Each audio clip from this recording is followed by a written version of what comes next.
apapun juga yang mereka rencanakan, tidak ada yang tidak dapat terlaksana. Katakan amin.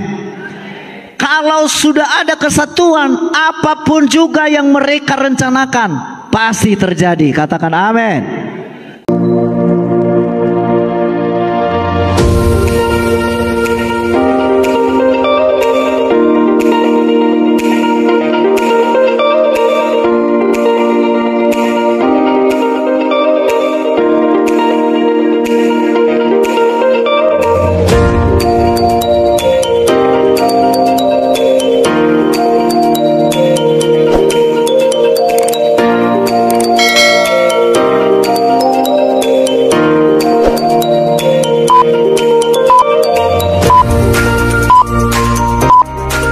Dalam Mazmur 133 ayat 1 sampai 3. Mari kita baca bersama-sama.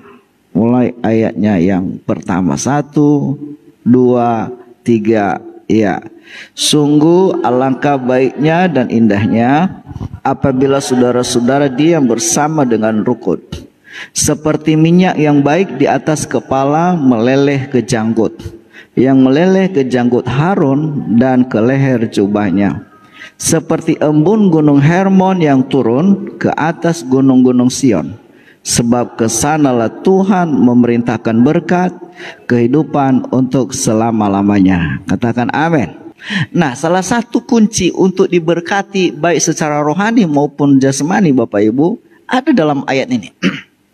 Hanya terkadang ayat ini sudah jenuh kita baca. Kita mungkin sudah hafal ayat ini, tetapi mengerti kurang. Karena ada banyak orang hafal firman Tuhan, hafal Alkitab, tapi pengertiannya enggak.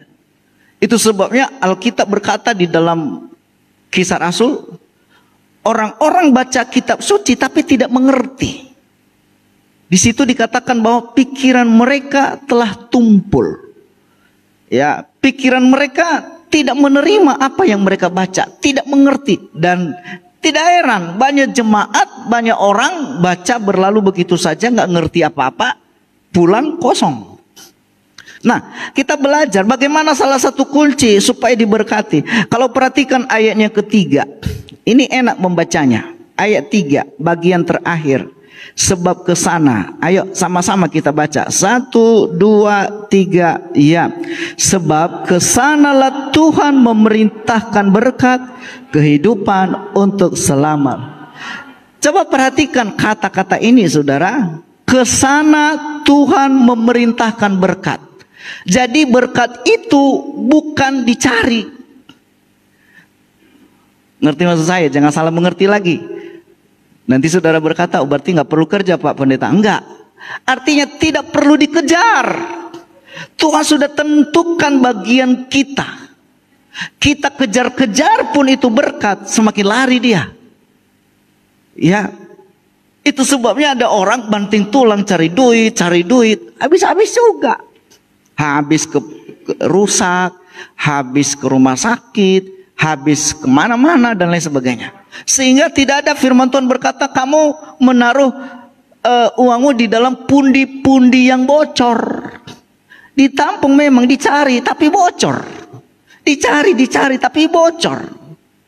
Saudara, kenapa? Karena berkat Tuhan itu sebenarnya itu diperintahkan oleh Tuhan. Katakan amin. Nah, ini kelebihan kita sebagai orang percaya. Kita tidak perlu mengejar, tetapi biarlah hati Tuhan yang kita coba tarik untuk memerintahkan berkat itu kepada saudara dan saya. Saya percaya saudaraku, firman Tuhan ini bukan kebetulan ditulis, tetapi benar-benar terjadi bahwa berkat Tuhan itu memang diperintahkan oleh Tuhan. Kan enak Bapak Ibu saudaraku, tinggal diperintahkan berkat Tuhan itu. Jangan saudara capek mencari. Alkitab berkata, cari dahulu kerajaan Allah dan semuanya itu ditambahkan. Cari dulu Tuhan. Orang yang mengerti rahasia ini, dia utamakan cari Tuhan. Orang yang mengerti rahasia ini, dia pasti mengejar Tuhan terlebih dahulu, bukan mengejar berkatnya.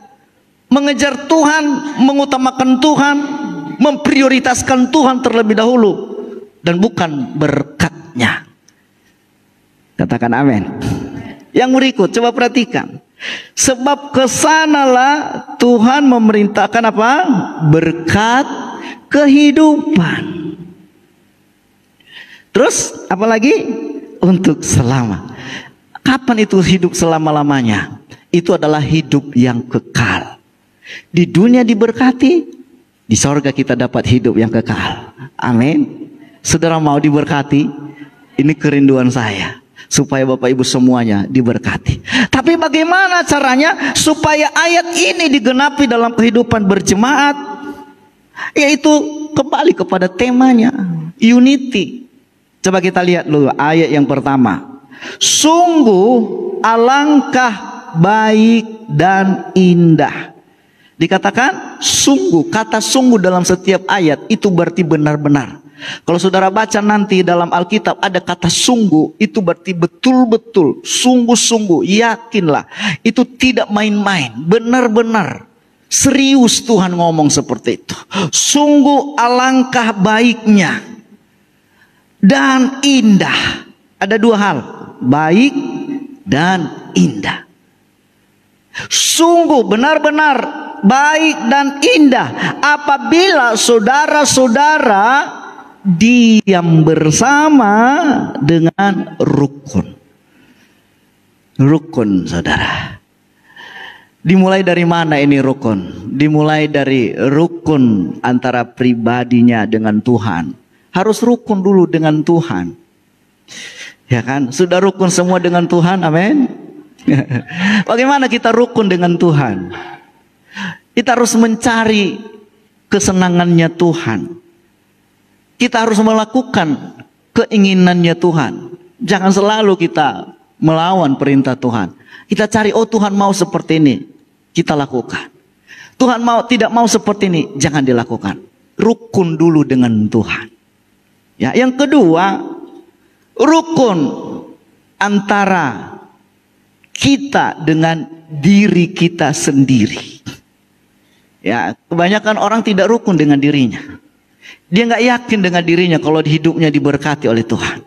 Saudara harus yakin dahulu bahwa aku memang diciptakan Tuhan unik dan tidak ada yang lain. Katakan amin. Saudara diciptakan unik dan tidak ada yang lain. Ya, Bapak Jesse satu-satunya Bapak Jesse di dunia ini, tidak ada yang lain. Menurut kepolisian, miliaran manusia di dunia ini tidak pernah ada yang sama sidik jarinya. Itu sebabnya kalau sidik jarinya sudah diambil, mau lari kemana pun pasti bisa dapat. Kenapa? Satu-satunya sidik jari adalah kita punya sendiri, tidak ada yang pernah sama. Miliaran manusia di dunia ini tidak ada yang pernah sama. Itu sebabnya kita adalah satu-satunya. Berdamai dulu dengan diri kita sendiri. Percaya bahwa Anda dicipta oleh Tuhan, punya tujuan. Katakan amin. Harus mengerti ini. Kalau Anda tidak mengerti tujuan hidup saudara, saudara harus bertanya sama Tuhan, apa tujuan saya hidup? Itulah orang yang tidak bisa berdamai dengan dirinya sendiri. Dia tidak mengerti untuk apa dia hidup, untuk apa dia ada di dunia ini. Mengertikah saudara untuk apa saudara hadir di dunia ini? Saudara coba tanya kepada diri saudara sendiri. Apakah saudara hanya sebagai pelengkap? Ada orang hanya sebagai pelengkap. Dia nggak ngerti apa tujuan hidupnya. Itu sebabnya tujuan hidup kita jangan tanya kepada Nandekaro. Tujuan hidup kita jangan tanya kepada opung. Tujuan hidup kita jangan kita tanya kepada dukun, apalagi jangan tanya kepada pendeta pun, jangan tanya. Tujuan hidup saudara tanya kepada Tuhan yang punya kehidupan. Amin. Satu kali saudara, ada seorang beli mobil Ford. Itu kan mobil mahal, Ford. Saudara, satu kali rusak lah ini mobil. Sampai di tengah jalan. Ini kejadiannya di Amerika. Di tengah jalan dia bingung gimana ini. Ya, dia coba telepon bengkel, datang bengkel, nggak bisa memperbaiki. Telepon bengkel yang lain, nggak bisa memperbaiki. Semua dicoba, tanya bengkel-bengkel yang ada di sekitar dia mogok itu, saudara. Tapi tidak ada satupun bengkel yang bisa memperbaiki mobil ini.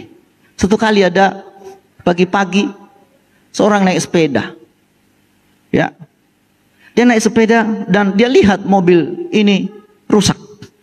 Dia menawarkan, kenapa mobilmu rusak, Pak? Udah berapa banyak bengkel para ahli-ahli di kota ini, nggak ada satupun yang bisa memperbaiki. Akhirnya saudaraku, dia coba lihat, dibuka, dicoba pegang sana, pegang sini. Akhirnya nggak lama, hanya dalam waktu 5 menit, nggak sampai 5 menit pun, mobil itu hidup kembali seperti biasa. Heran bapak ini. Bapak ini siapa? Punya bengkel? Tidak, katanya. Ditanya kenapa dan dari mana, kok bisa bapak? Berapa banyak bengkel yang lain tidak bisa memperbaiki. Tapi ternyata saudaraku, bapak ini memperkenalkan diri. Saya itu adalah orang yang mencipta, yang merakit, bahkan sayalah yang menemukan mobil ini. Sayalah penemu mobil Ford ini. Tidak ada yang lain yang bisa mengetahui rahasia. Saudaraku, kaget orang yang mendengar ini. Ternyata Bapak Ibu, hanya di tangan penemunya lah barang itu bisa diperbaiki. Hanya di tangan penciptanya lah maka mobil itu bisa diperbaiki dengan baik. Berapa banyak bengkel-bengkel yang lain, para ahli-ahli otomotif yang lain tidak bisa.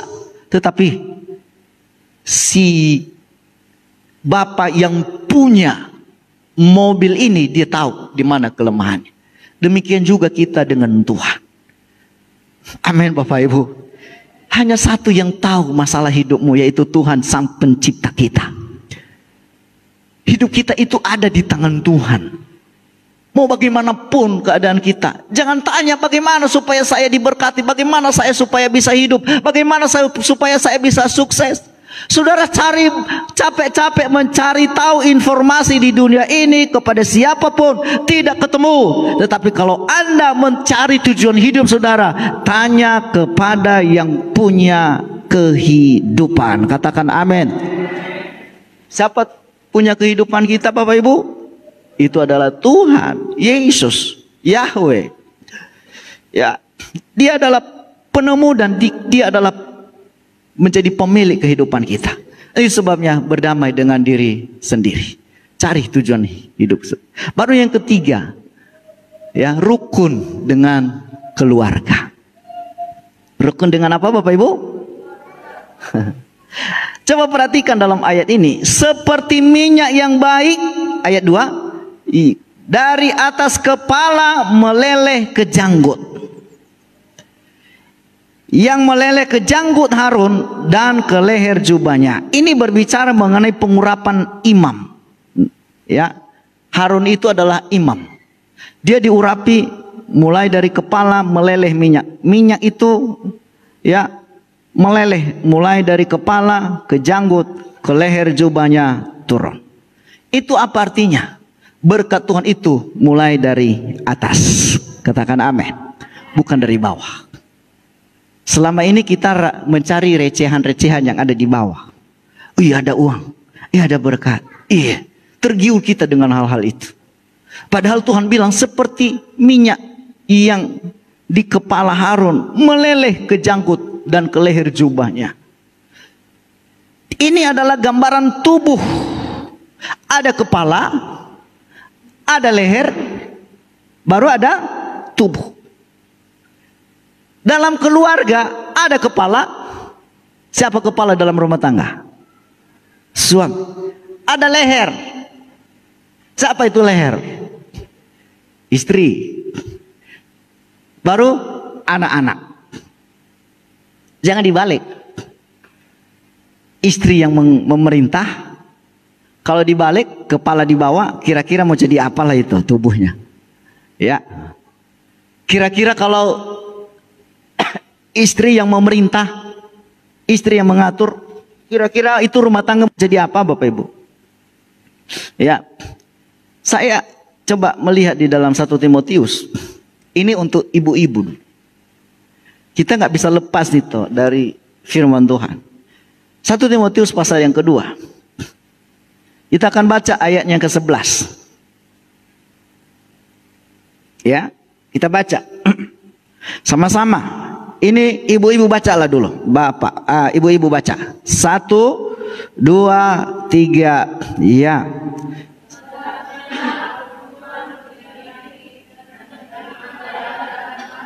Terus.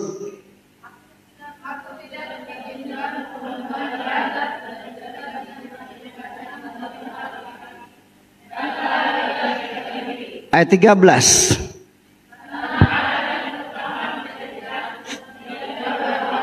Terus.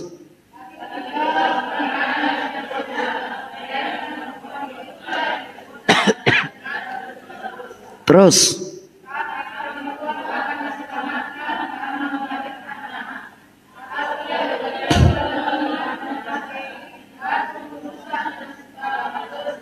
Ya, ini laki-laki ini senang ini dengan ayat ini ya. Wah, dalam hati.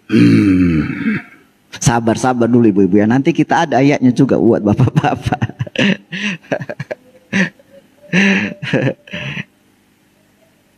Dikatakan begini, seharusnya perempuan-perempuan berdiam diri.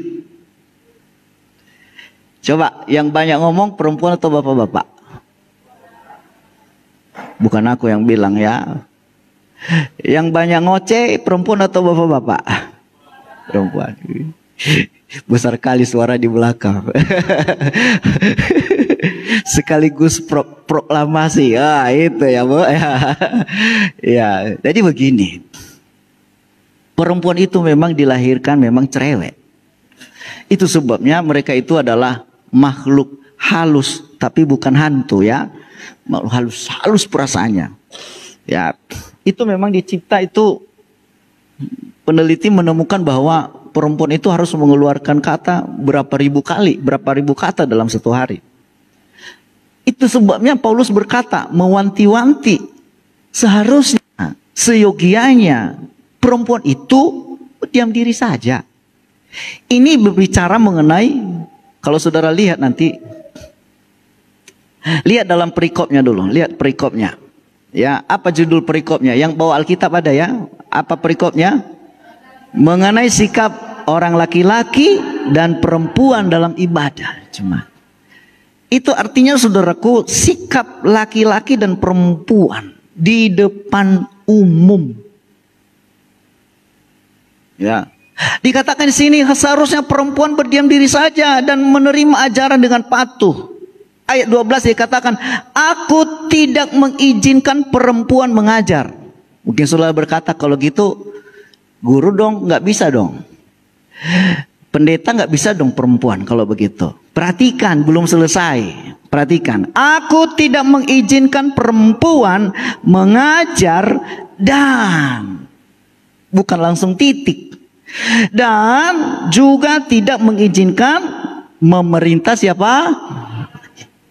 Ini berbicara secara personal. Siapa? Suami dan istri.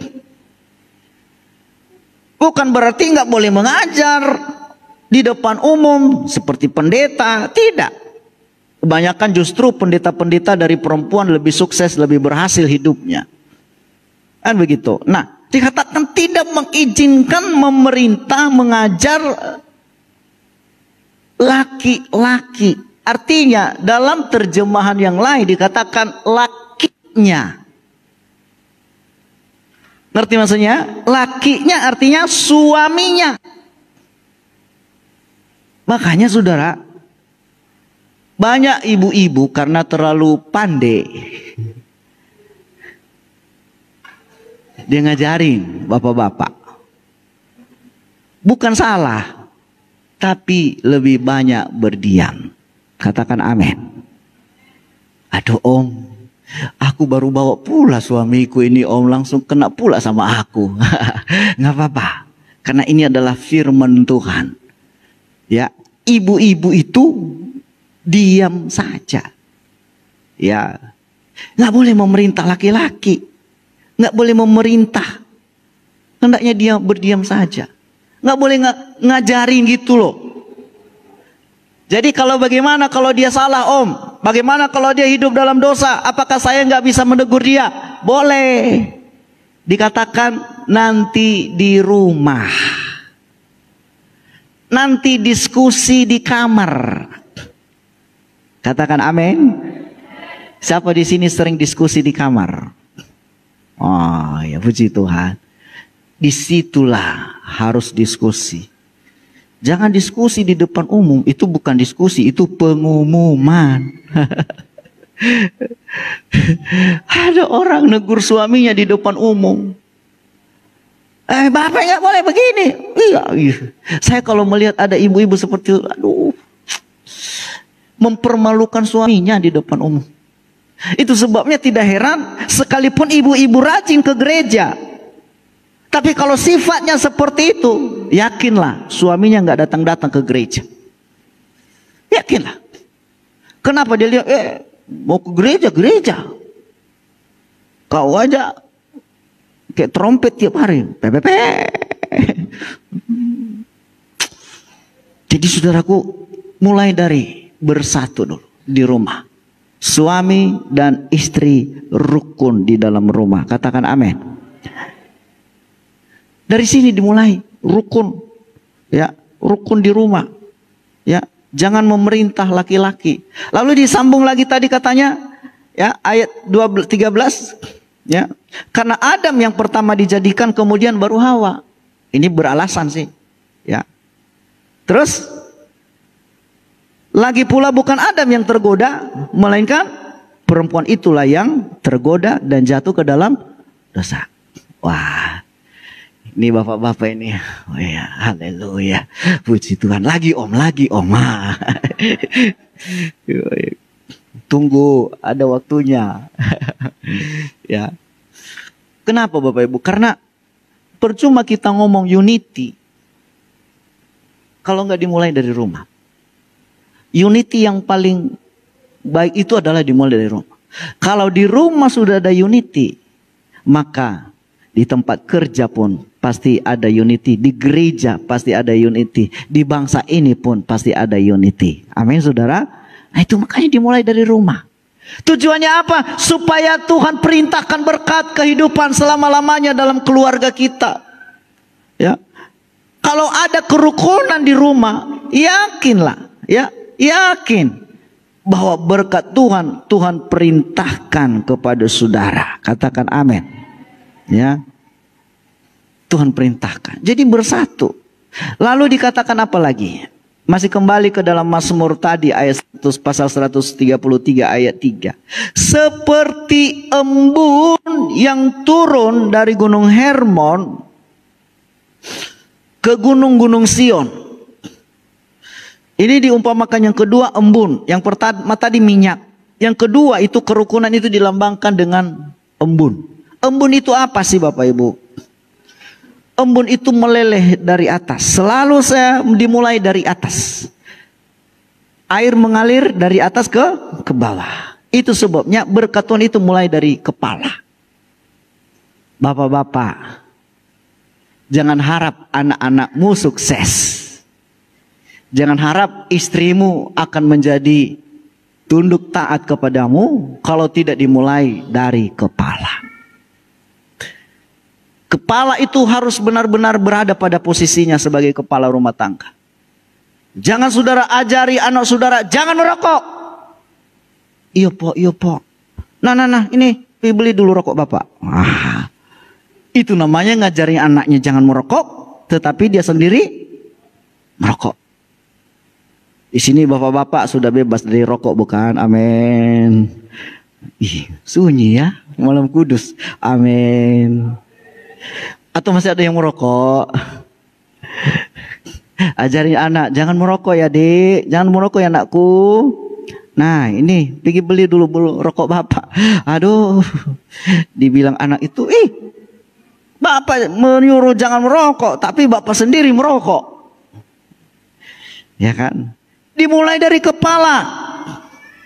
Kalau kepalanya sudah baik, kalau kepalanya sudah berada pada posisi, maka berkat Tuhan mengalir dari kepala ke leher ke janggut. Kalau Gunung Hermon itu diibaratkan sumber berkat. Kemarin waktu 2 tahun lalu kami ke Gunung Hermon, dingin sekali. Dingin sekali. Saya udah pakai jaket 3 lapis tembus.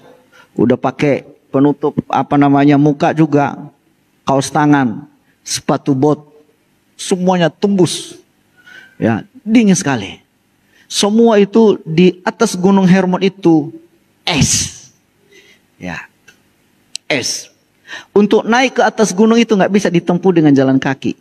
Itu harus ditempuh dengan sebuah ada mesin gitu yang mengantar kita sampai ke puncak, Bapak Ibu. Waktu kita udah sampai di puncak, wah, itu adalah gunung yang tertinggi di Israel. Gunung Hermon.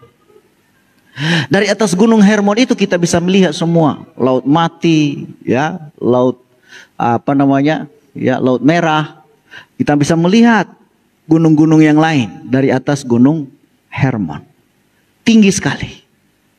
Itu melambangkan apa? Sumber berkat mengalir. Saya pikir dulu waktu kubaca ini Gunung-Gunung Sion berarti di sekitar Gunung Sion. Nah, jauh Gunung Sionnya Bapak Ibu. Kita melewati berapa kilometer lagi baru ketemu namanya Gunung Sion. Artinya dia gunung yang paling tinggi. Terpisah dengan Gunung Sion.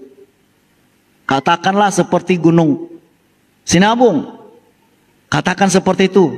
Dari Gunung Sinabung turun ke Gunung Sibayak. Di mana Gunung Sibayak? Jauh ya? Jauh. Jauhnya seperti itu.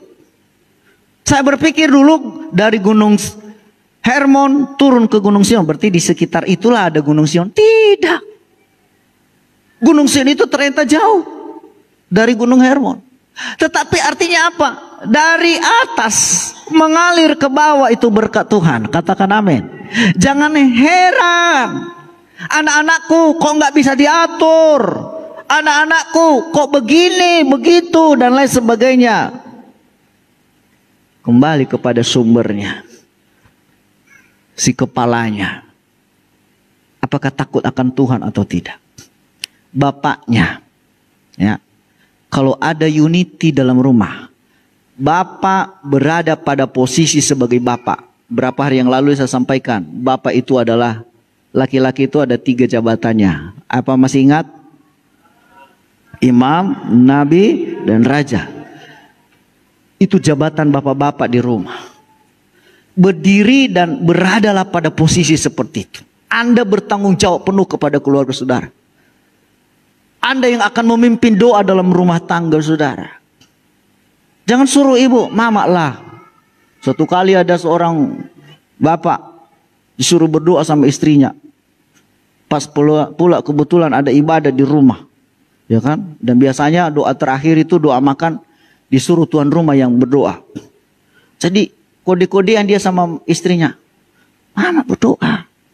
Enggak, bapak berdoa. Mama berdoa.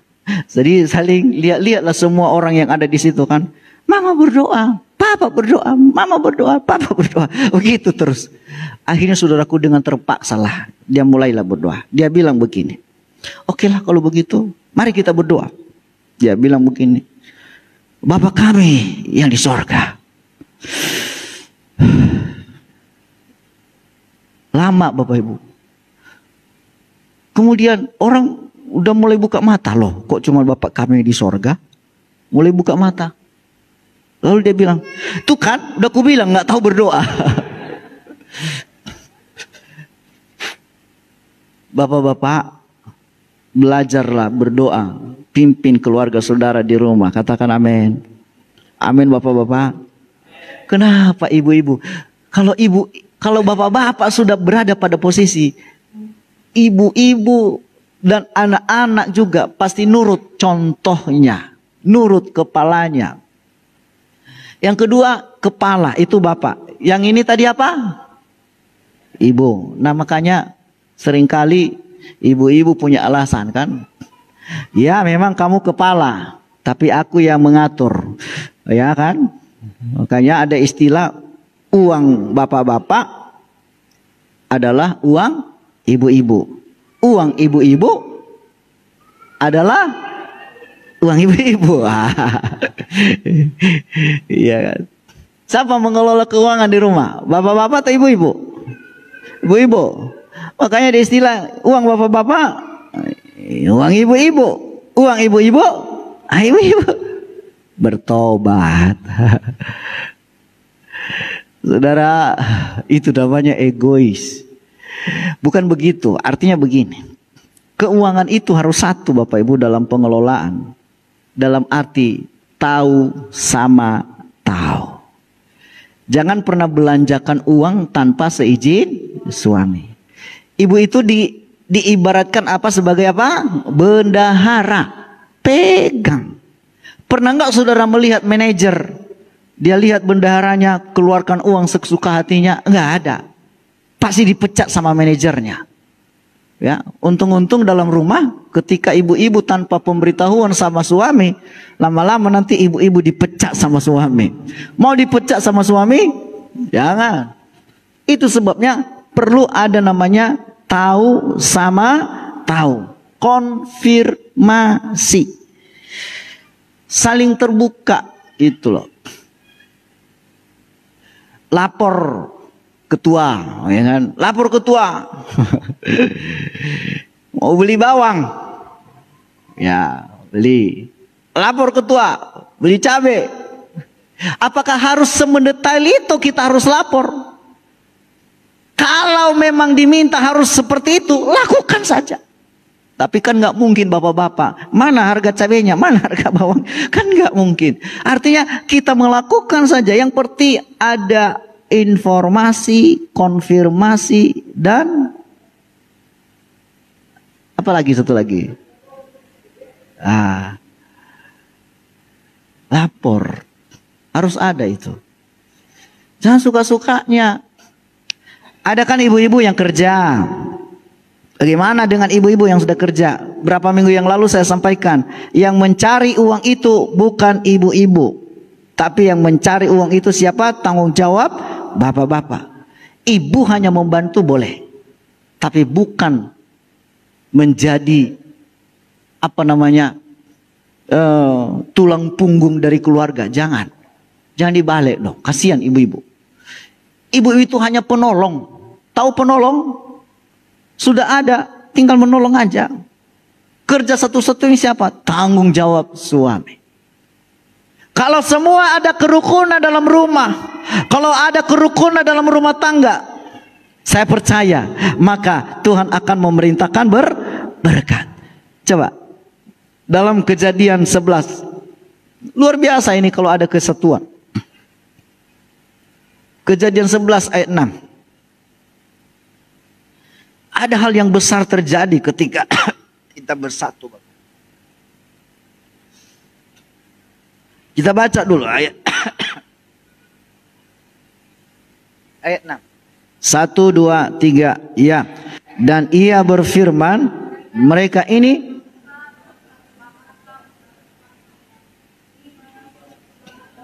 usaha mereka mulai dari sekarang, apapun juga yang mereka rencanakan,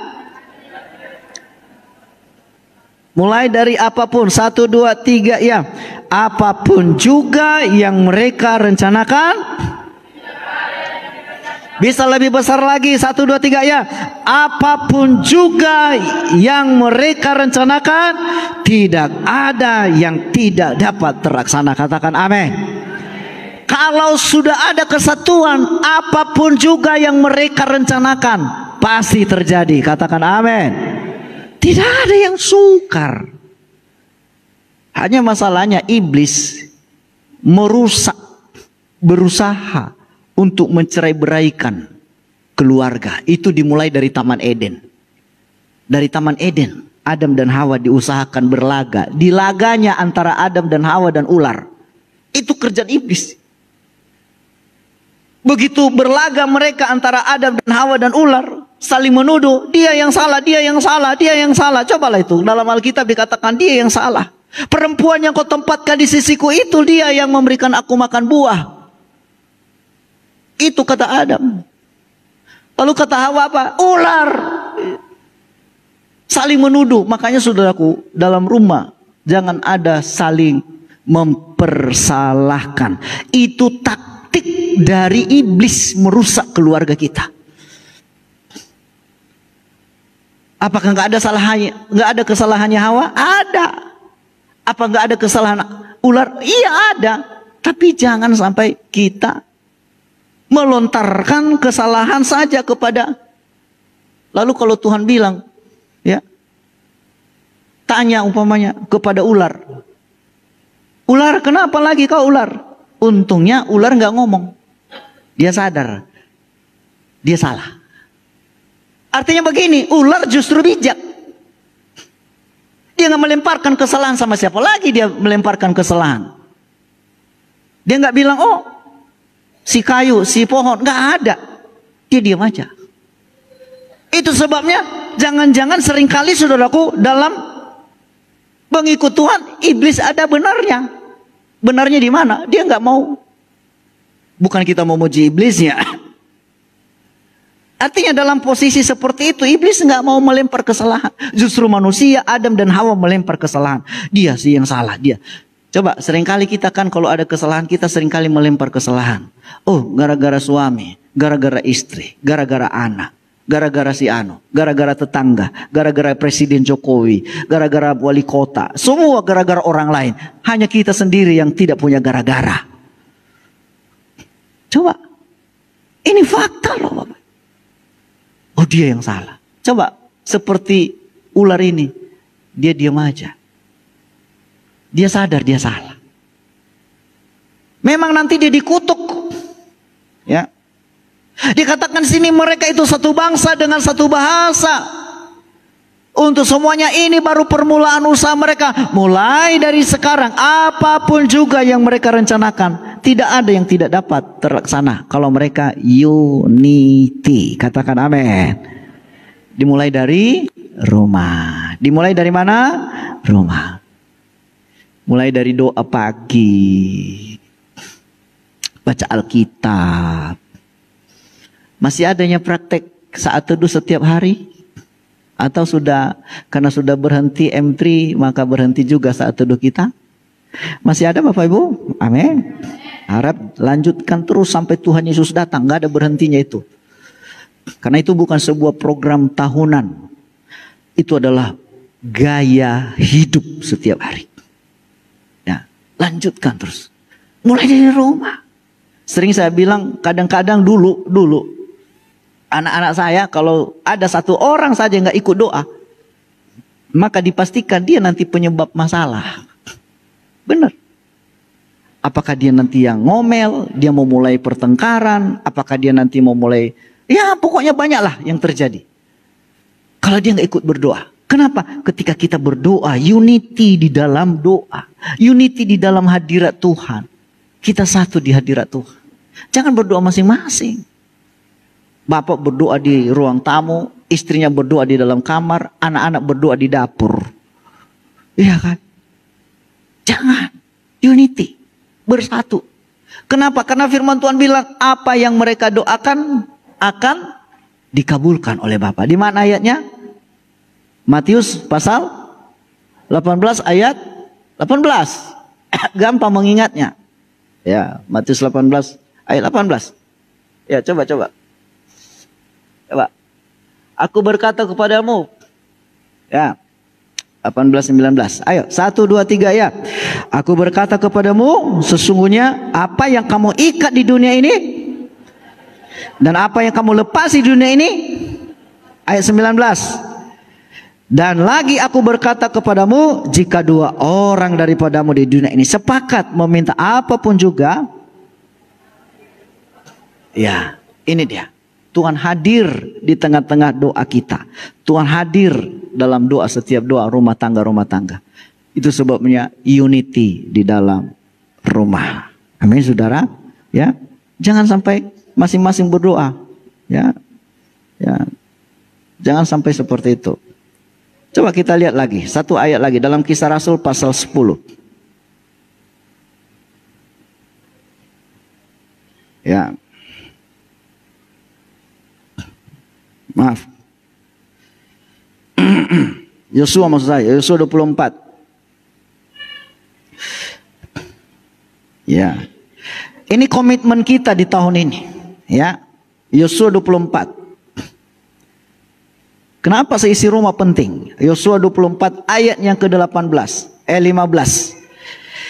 Yosua 24 ayat 15. 1, 2, 3, ya.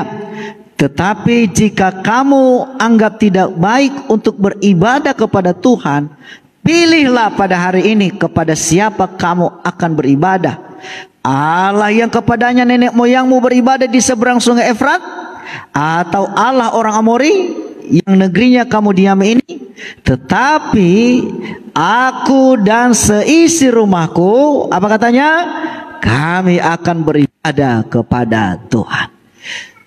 Aku dan seisi rumah, bapak, ibu, anak-anak beribadah kepada Tuhan. Kalau sudah beribadah kepada Tuhan, maka Tuhan bilang, maka Tuhan akan memerintahkan berkat. Berkat datang kepada mereka. Dari Papua datang kepada mereka. Dari Jawa sana datang kepada mereka. Bagaimana caranya? Jemaat di sini sudah banyak sekali menyaksikannya. Kenapa? Karena mereka satu di dalam keluarga. Jadi dikatakan di sini, ya. Tetapi aku dan seisi rumahku, kami komitmen. Yosua berdiri, pilih sekarang. Mau beribadah kepada berhala-berhala, silakan. Mau beribadah kepada Allah orang Amori, silakan. Tapi aku komitmen dia. Aku dan seisi rumahku, aku akan beribadah kepada Tuhan. Artinya begini, jangan lihat tetangga saudara. Tetangga saudara, masih ingat ya minggu lalu saya sampaikan firman Tuhan. Ya, jangan terkecoh dengan keadaan sekitar saudara. Oh, dia nggak beribadah. Jangan. Mungkin seisi rumah saudara juga, si bapak nggak mau ibadah. Aduh. Ya, atau mungkin ada keluarga saudara mengajak saudara, ini hari ini nggak usah kita beribadah dulu, kita senang-senang dulu. Saudaraku, 7 hari lamanya Tuhan berkata, maka kamu harus beristirahat pada 6 hari lamanya engkau bekerja, maka kita harus beristirahat pada hari ke-7. Itulah hari Sabat. Kuduskan. Apa Alkitab bilang? Ingat dan kuduskanlah hari Sabat Tuhan Allahmu. Tuhan Allah beristirahat hari ke-7. Manusia enggak, kerja terus 7 hari, 1 bulan, 1 tahun, kerja terus. Apa yang didapat selama bertahun-tahun? Enggak ada. Tuhan istirahat dia menguduskan hari yang ke-7. Orang Kristen lebih dari Tuhan. Halo? Ada amin? Masih ada amin? Di sini nggak ada, itu di luar di sana. Amin. Di sini semua aman-aman. Amin. Kalau dia udah tahu hari ke-7 hari ibadah, dia nggak mau lagi kemana-mana. Bahkan saya, saudaraku, kalau namanya hari Minggu, saya nggak mengadakan perjalanan, kecuali perjalanan pelayanan. Ya. Tapi kalau pergi jalan-jalan, jangan jalan-jalan dulu. Utamakan Tuhan dulu. Sore kan bisa jalan-jalan. Ya, mungkin nanti pada masa-masa akan datang kita percepat ibadah kita. Bisa kita buat jam 7. Ya. Sehingga ibadah pagi jam 7. Nah, selesai ibadah saudara boleh jalan-jalan. Ya, tapi utamakan Tuhan dulu. Ya kan? Jangan dulu jalan-jalan, pergi ke kolam renang, pergi kemana lagi, ke pantai, pergi marpesta, atau apapun itu namanya. Jangan. Alkitab berkata, aku dan seisi rumahku, kami komitmen, kami tetap beribadah kepada Tuhan. Haleluya. Kenapa? Ini adalah komitmen dengan Tuhan. Itulah Yosua. Apapun, terserah kau, kalau kau nggak mau beribadah nggak apa-apalah, kata Yosua. Ya, lalu bangsa itu menjawab, ayat yang ke-16. Apa jawaban bangsa itu? Mari kita baca. Lalu bangsa itu menjawab, jauhlah daripada kami meninggalkan Tuhan untuk beribadah kepada Allah lain. Sebab Tuhan Allah kita, dialah yang telah menuntun kita dan nenek moyang kita dari tanah Mesir, dari rumah perbudakan, dan telah melakukan tanda-tanda mukjizat yang besar ini di depan mata kita sendiri, dan yang telah melindungi kita sepanjang jalan yang kita tempuh dan di antara semua bangsa yang kita lalui. Jauh kiranya janganlah enggak beribadah kepada Tuhan. Pernah satu kali ada seorang, udah lama ini, seorang ibu, nggak ada lagi sekarang, udah meninggal ibu itu. Dia bilang, Pak Pendeta, hari ini aku nggak mau ke gereja. Kenapa Bu? Aku mau pulang ke kampung. Oh ya, iya udah beli tiket pesawat. Oh ya udah nggak apa-apa. Namanya pendeta hamba Tuhan ya nggak mungkin memaksakan. Ya udah nggak apa-apa. Kita doakan ya Bu. Sehat-sehat. Saudara tahu di atas udara di pesawat melapor dia nanti. Aduh Pak, aku nggak mau lagi naik pesawat. Kenapa? Kayak ayunan. Aduh. Aku bilang baru rasa. Saya bilang harinya Tuhan mengadakan perjalanan. Harinya Tuhan, harinya beribadah kepada Tuhan. Amin Bapak Ibu. Ya, jangan melakukan perjalanan. Bolehlah ibadah dulu, nggak apa-apa. Tapi ibadah dulu. Ke gereja dulu, ibadah dulu kepada Tuhan, itu yang paling penting. Baru bisa ngurus yang lain, ngurus usaha. Karena ada hari Minggu buka toko, silahkan. Tapi ibadah dulu, itu yang diinginkan oleh Tuhan. Kalau masih bandel-bandel, nanti urusanmu sama Tuhan, kan begitu. Ya kan? Jadi Bapak Ibu, keluarga, aku dan seisi rumahku, kata Yosua.